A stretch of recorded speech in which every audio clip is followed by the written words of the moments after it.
Hukum mengenai kenaziran. Bilangan 6. Tuhan berfirman kepada Musa, "Berbicaralah kepada orang Israel dan katakanlah kepada mereka, apabila seseorang, laki-laki atau perempuan, mengucapkan nazar khusus, yakni nazar orang nazir, untuk mengkhususkan dirinya bagi Tuhan. Maka haruslah ia menjauhkan dirinya dari anggur dan minuman yang memabukkan, jangan meminum cuka anggur atau cuka minuman yang memabukkan, dan jangan meminum sesuatu minuman yang dibuat dari buah anggur, dan jangan memakan buah anggur, baik yang segar maupun yang kering. Selama waktu kenazirannya janganlah ia makan sesuatu apapun yang berasal dari pohon anggur, dari bijinya sampai kepada pucuk rantingnya. Selama waktu nazarnya sebagai orang nazir janganlah pisau cukur lalu di kepalanya, sampai genap waktunya ia mengkhususkan dirinya bagi Tuhan, haruslah ia tetap kudus dan membiarkan rambutnya tumbuh panjang. Selama waktunya ia mengkhususkan dirinya bagi Tuhan, janganlah ia dekat kepada mayat orang. Bahkan apabila mati ayahnya ataupun ibunya, saudaranya laki-laki ataupun saudaranya perempuan, janganlah ia menajiskan dirinya kepada mereka, sebab tanda kenaziran bagi Allahnya ada di atas kepalanya. Selama waktu kenazirannya ia kudus bagi Tuhan. Tetapi apabila seseorang mati di dekatnya dengan sangat tiba-tiba, sehingga ia menajiskan rambut kenazirannya, maka haruslah ia mencukur rambutnya pada hari pentahirannya, yaitu pada hari yang ketujuh haruslah ia mencukurnya.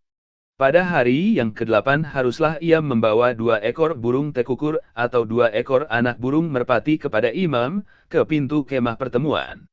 Maka haruslah imam mengolah yang seekor menjadi korban penghapus dosa, dan yang lain menjadi korban bakaran, dan mengadakan pendamaian bagi dia, oleh karena dia telah berdosa dengan berada dekat mayat. Pada hari itu juga ia harus menguduskan kepalanya dan mengkhususkan waktu kenazirannya bagi Tuhan. Ia harus membawa seekor domba jantan berumur setahun menjadi korban penebus salah. Hari-hari yang sudah lewat dianggap batal, karena rambut kenazirannya telah menjadi najis. Dan inilah hukum tentang seorang nazir. Apabila waktu kenazirannya genap, ia harus dibawa ke pintu kemah pertemuan. Dan ia harus mempersembahkan sebagai persembahannya kepada Tuhan seekor domba jantan berumur setahun yang tidak bercela untuk korban bakaran, dan seekor domba betina berumur setahun yang tidak bercela untuk korban penghapus dosa, dan seekor domba jantan yang tidak bercela untuk korban keselamatan.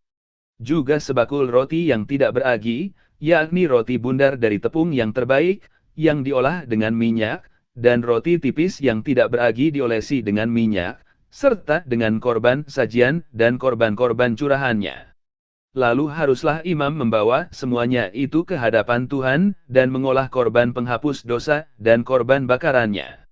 Domba jantan itu haruslah diolahnya sebagai korban keselamatan bagi Tuhan, beserta sebakul roti yang tidak beragi itu, juga haruslah imam mengolah korban sajian dan korban curahannya. Maka haruslah orang nazir itu mencukur rambut kenazirannya di depan pintu kemah pertemuan, lalu mengambil rambut kenazirannya itu, dan melemparkannya ke dalam api yang di bawah korban keselamatan. Imam haruslah mengambil paha depan domba jantan itu, sesudah dimasak, dan 1 roti bundar yang tidak beragi dari dalam bakul, dengan 1 roti tipis yang tidak beragi, lalu meletakkannya ke atas telapak tangan orang nazir itu, setelah orang ini mencukur rambut kenazirannya. Kemudian haruslah imam mengunjukkan semuanya itu ke hadapan Tuhan sebagai persembahan unjukan, semuanya itu menjadi bagian kudus bagi imam, beserta dada persembahan unjukan dan beserta paha persembahan khusus.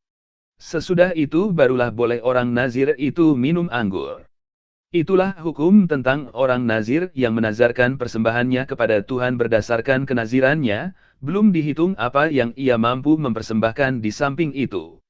Sesuai dengan bunyi nazar yang diikrarkannya, demikianlah harus dilakukannya berdasarkan hukum tentang kenazirannya.